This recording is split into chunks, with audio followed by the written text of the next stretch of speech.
Hello my dear students. तो स्वागत है आपका एमएस कोचिंग सेंटर कटरा में। तो आज हम फिर से एक नए टॉपिक के साथ हाजिर हुए हैं आपके सामने, जो कि बोर्ड एग्ज़ाम की दृष्टि से बहुत ही ज़्यादा महत्वपूर्ण है और ये टॉपिक लास्ट ईयर एग्ज़ाम में पूछा भी गया था। तो आज का टॉपिक रहेगा मानव में पाचन तंत्र। कौन सा टॉपिक है?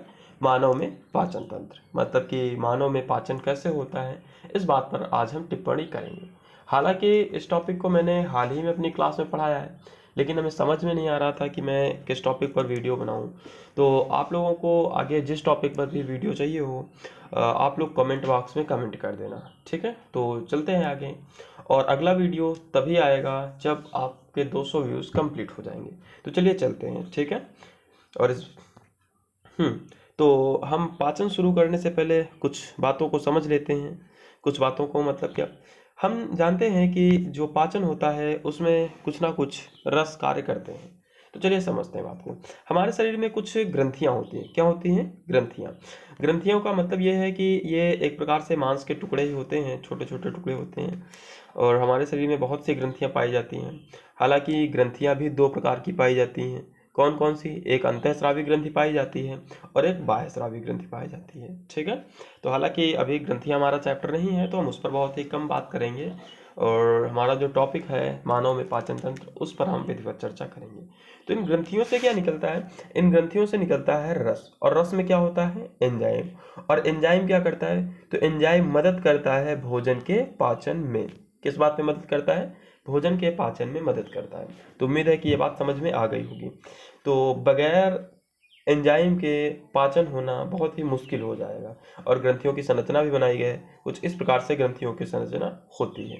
तो आई होप कि ये बात समझ में आ गई होगी। तो थोड़ा सा आगे बढ़ते हैं और देखते हैं आगे क्या है। तो ये संरचना आप लोगों ने कहीं ना कहीं तो देखी ही होगी। कहीं ना कहीं का क्या मतलब है कि जो मानव में पाचन तंत्र है, उसमें सबसे अहम चित्र यही होता है, ठीक है। तो बहुत ही सिंपल सा चित्र बना हुआ है, इसको हम समझने का प्रयत्न करेंगे, ठीक है। सर्वप्रथम, जैसे मान लीजिए ये जो ब्लैक कलर का रखा हुआ है, ये क्या है? ये भोजन है, ठीक है। और पहले हम इस चित्र में समझ लेते हैं कहाँ पर क्या है। तो इसमें जो ये ऊपर वाली पाइप बनी हुई है, ये वाली पाइप बनी हुई है, हम इसको क्या कहेंगे? तो हम इसको समझ लेंगे कि ये नाक है। क्या है ये?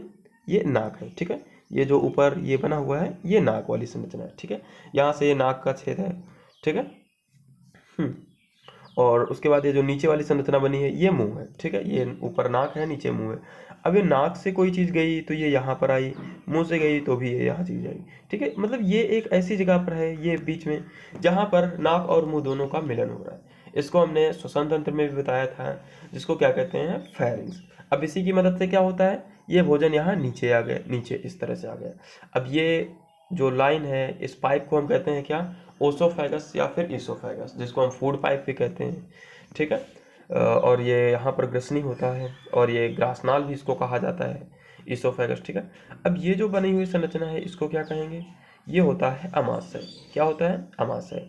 अमाशय में क्या क्या HCl पाया जाता है, ट्रिप्सिन पाया जाता है, और रेनिन पेप्सिन एंजाइम पाए जाते हैं, जिसकी मदद से भोजन के पाचन में मदद होती है। अब वो भोजन कहाँ आ जाता है? अब वो भोजन यहाँ से फिर छोटी आंत इस तरह से पूरी आंत में, छोटी आंत में चक्कर लगाता है।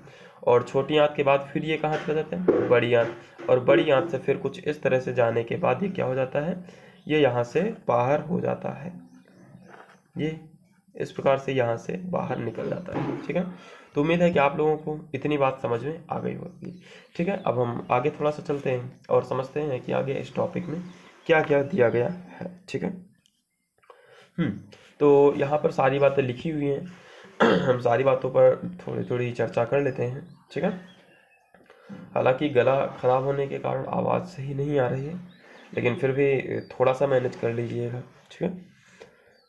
तो सबसे पहले समझते हैं ये क्या है? मुंह। हमने मुंह से ही भोजन लिया था, ठीक है। तो मुंह में क्या पाई जाती है? लार पाई जाती है। लार, लार में कौन सा एंजाइम होता है? टायलिन नामक एंजाइम होता है। और ये टायलिन नामक एंजाइम कार्य क्या करता है? जो स्टार्च का पाचन करता है। मतलब कि जो स्टार्च का पाचन है वो कहाँ से शुरू हो जाता है? मुंह से ही शुरू हो जाता है। और ये करता क्या है? माड, माड को माल्टोज में चेंज कर देता है। तो उम्मीद है कि मुंह की बात समझ में आ गई होगी। हालांकि मुंह में चर्चा करने के लिए तो बहुत सारी चीज़ें होती हैं, दांत होते हैं और जीभ होती है। लेकिन अब यहाँ बिल्कुल छोटा सा टॉपिक, हम सोच रहे हैं कि ज़्यादा बड़ा ना हो। बाकी जो विस्तृत रूप से क्लास होगी वो आपको क्लास में बताया जाएगा, कितने दांत होते हैं हाथी के, दिखाने वाले दांत, बच्चों में कौन से दांत नहीं होते, अक्ल की दौड़ क्या होती है, ये सारी बातें आपकी उन पर हम चर्चा करेंगे। ठीक है, आई होप कि आपको ये बात समझ में आ रही होगी। तो आगे चलते हैं। आगे क्या है, सबसे बड़ी ग्रंथि, क्या कह रहे हैं, सबसे बड़ी ग्रंथि। तो अब यहाँ से चलते हैं, यहाँ से हमने मुंह से जब भोजन लिया तो वो कुछ इस प्रकार से गया, ये क्या हो जाती है, फूड पाइप हो जाती है। फूड पाइप में क्रमाकुंचन की प्रक्रिया था। कौन सी प्रक्रिया, क्रमाकुंचन। आप लोग कॉपी पेन लेकर रखिएगा और जो भी इस तरह के पॉइंट्स और शब्द मिले उनको आप जरूर नोट कर लीजिएगा। ठीक है, क्रमाकुंचन की प्रक्रिया में क्या होता है, ये भोजन नीचे आया और नीचे कहाँ पहुंचा, फिर अमाशय में पहुंचा। कहाँ पहुंचा, ये जो इस प्रकार की संरचना बनी हुई इसको क्या कहते हैं, अमाशय कहते हैं। अमाशय में भोजन पहुंचा। अब अमाशय में क्या क्या होता है, देखो अमाशय की जो दीवारें होती है ना, उसमें क्या लिखा हुआ है, गैस्ट्रिक ग्रंथियां, मतलब कि जठर ग्रंथियां होती हैं। क्या होती हैं, जठर ग्रंथियां। और जठर ग्रंथियों से क्या क्या निकलता है, तो यहाँ से HCl निकलता है, पेप्सिन निकलता है और रेनिन निकलता है। एक बार फिर से समझ लेते हैं क्या क्या निकलता है। HCl निकलता है, पेप्सिन निकलता है और रेनिन निकलता है। तो ये सारी चीज़ें निकलती हैं और सारी चीज़ों के अलग अलग कार्य होते हैं। जैसे HCl क्या करता है, तो HCl की अम्लीयता इतनी अधिक होती है कि ये भोजन को सड़ने नहीं देता है। क्या नहीं होता है, यह भोजन को सड़ने नहीं देता है। और इसे प्रोटीन पेप्सिन है, क्या, पेप्सिन। तो पेप्सिन काहे के पाचन में मदद करता है, तो पेप्सिन प्रोटीन के पाचन में मदद करता है। काहे के पाचन में, प्रोटीन के पाचन में। ठीक है, वैसे रेनिन है, रेनिन किस कार्य में आता है, तो रेनिन दूध के पाचन में। काहे के पाचन में, दूध के पाचन में। इसका मतलब क्या है, अगर किसी को दूध नहीं पचता है तो इसका मतलब उसके आमाशय से रेनिन स्रावित नहीं हो रहा है। और बच्चों में कौन सा एंजाइम ज़्यादा पाया जाता है या ज़्यादा स्रावित होता है, तो रेनिन नामक एंजाइम ज़्यादा स्रावित होता है। आई होप कि आपको ये बात समझ में आ गई होगी। ठीक है, अब उसके बाद भोजन कहाँ जाता है, फिर छोटी आंत में चला जाता है। छोटी आंत हमारे शरीर की सबसे इसकी लंबाई सर्वाधिक होती है, लगभग 6 से 6.5 मीटर होती है। 6 से 6.5, कहीं पर आपको 6, कहीं पर 6.5 या कहीं पर 6.25 भी मिल सकता है। तो इस बात से आप परेशान नहीं होइएगा। ठीक है, अब छोटी आंत के बाद फिर भोजन कहाँ चला जाता है, फिर चला जाता है आपकी बड़ी आंत में भोजन। कहाँ चला जाता है, बड़ी आंत में भोजन चला जाता है। मतलब ये अमाशय, अमाशय से फिर कहाँ, छोटी आंत में गया, छोटी आंत, छोटी आंत से फिर ये बड़ी आंत में चला गया और बड़ी आंत से ये कहाँ चला जाता है, बाहर हो जाता है। ठीक है, अब बीच में दो लोग और मिले हैं। दो लोग कौन से, मतलब कि एक लीवर मिला था और पित्ताशय मिला था, अग्न्याशय मिला था। तो इन तीनों लोगों पर चर्चा कर लेते हैं। देखो लीवर क्या है, लीवर बहुत ही महत्वपूर्ण अंग है, जैसे कि यहाँ पर लिखा भी है कि सबसे बड़ी ग्रंथि। तो मानव शरीर की सबसे बड़ी ग्रंथि कौन सी होती है, तो लीवर होती है। कौन सी होती है, लीवर। मानव शरीर की सबसे बड़ी ग्रंथि लीवर। तो यहाँ पर सबसे छोटी ग्रंथि की भी बात कर लेते हैं। तो मानव शरीर की जो सबसे छोटी ग्रंथि होती है वो कौन सी होती है, पीयूष ग्रंथि, मतलब कि पिट्यूटरी ग्लैंड। और ये कहाँ पर होती है, ये होती है मस्तिष्क में। कहाँ पर होती है, मस्तिष्क में होती है। ठीक है, लीवर के विषय में और क्या खास बातें होती हैं कि यह यूरिया का निर्माण करता है। क्या, यूरिया का निर्माण करता है। ठीक है, आगे ये यहाँ पर आपको हरे कलर का छोटा सा कुछ दिख रहा होगा, ये जानते हो क्या, ये है पित्ताशय। क्या है, पित्ताशय। इसमें क्या होता है, तो इसमें यकृत से जो पित्तरस बनता है ना, वो जो अधिकांश पित्तरस हो जाता है वो पित्ताशय में एकत्रित हो जाता है। एक बार फिर से समझ लीजिए, जो यकृत होता है, यकृत, यहाँ पर क्या बनता है, तो यहाँ से पित्तरस स्रावित होता है। क्या स्रावित होता है, पित्तरस। और वो कहाँ पर इकट्ठा हो जाता है, वो इकट्ठा हो जाता है पित्ताशय में। कहाँ इकट्ठा हो जाता है, पित्ताशय में।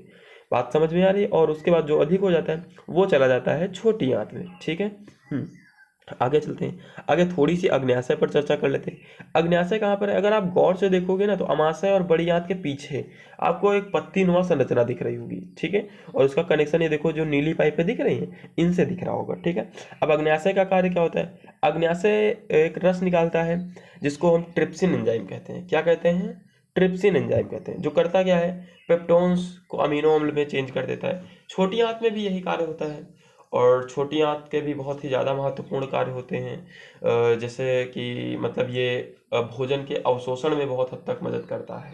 काहे में, भोजन का अवशोषण, मतलब कि भोजन हमने खाया है तो उससे जो भी प्रोटीन वसा विटामिन से निकले हैं तो उससे जो अवशोषण वाला कार्य होता है वो कहाँ पर होता है, छोटी आंत में होता है। तो उम्मीद है कि आप लोगों को इतनी बात समझ में आ गई होगी। हालांकि ये टॉपिक तो बहुत बड़ा है, इस पर चर्चा कम से कम 3 घंटे 4 घंटे हो तो ख़त्म होगा, लेकिन आप लोगों को जितना बताया गया है ये बोर्ड एग्जाम की दृष्टि से अगर आपने इतना कर लिया तो इतना आपके लिए पर्याप्त रहेगा। तो मैं एक बार फिर से बता देता हूँ कि ये टॉपिक बहुत ही ज़्यादा इम्पॉर्टेंट है और हाई स्कूल के सभी छात्र इसको लिख करके विधिवत भेजेंगे, ठीक है। तो चलिए हम आगे कर लेते हैं, कुछ जो प्रश्न पिछले एग्जाम्स में पूछे गए हैं वो प्रश्न भी देख लेते हैं, ठीक है।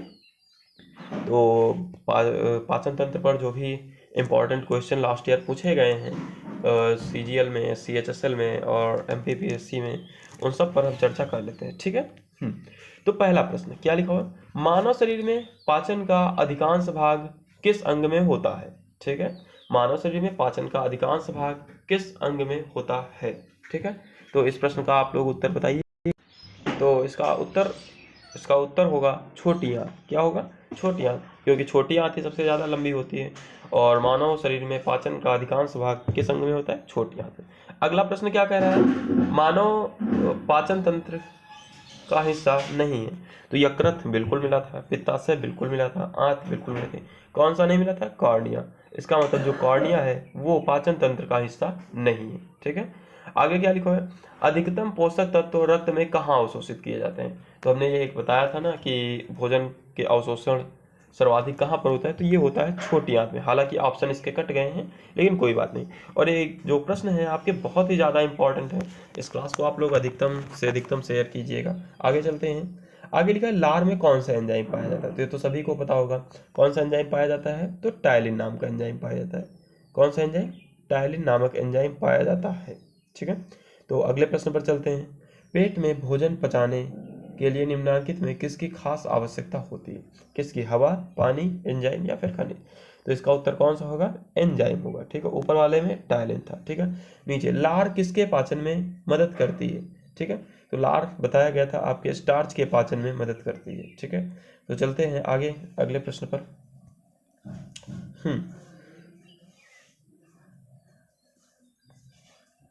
तो अगला प्रश्न है, पेट में भोजन पचाने के लिए किसकी अधिकतम आवश्यकता होती है, तो एंजाइम की। तो पहला ही प्रश्न, चौथा ही प्रश्न है, लार किसके पाचन में मदद करता है, तो स्टार्च के पाचन में, ठीक है। आगे चलते हैं।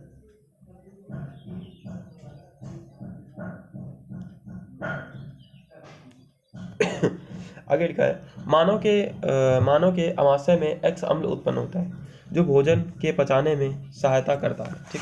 मतलब मानव में जो भोजन का पाचन होता है अमाशय में, उसमें कौन मदद करता है, तो उसमें बताया गया था कौन सा अम्ल, HCl अम्ल। कौन सा अम्ल, HCl अम्ल मदद करता है, ठीक है।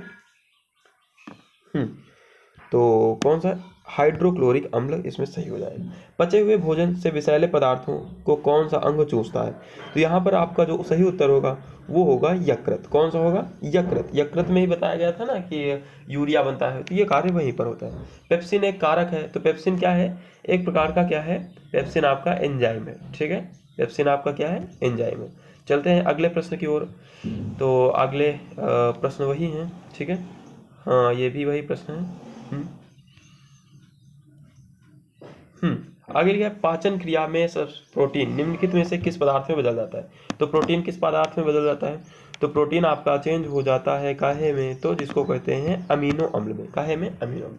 आगे लिखा है, पित्त निम्न में से किसके द्वारा पैदा किया जाता है। तो पित्त किस में पैदा किया जाता है, तो यकृत में। और पित्त इकट्ठा कहाँ पर हो जाता है, तो ये इकट्ठा हो जाता है काहे पर, गॉल ब्लैडर, जिसको कि पित्ताशय कहते हैं, ठीक है।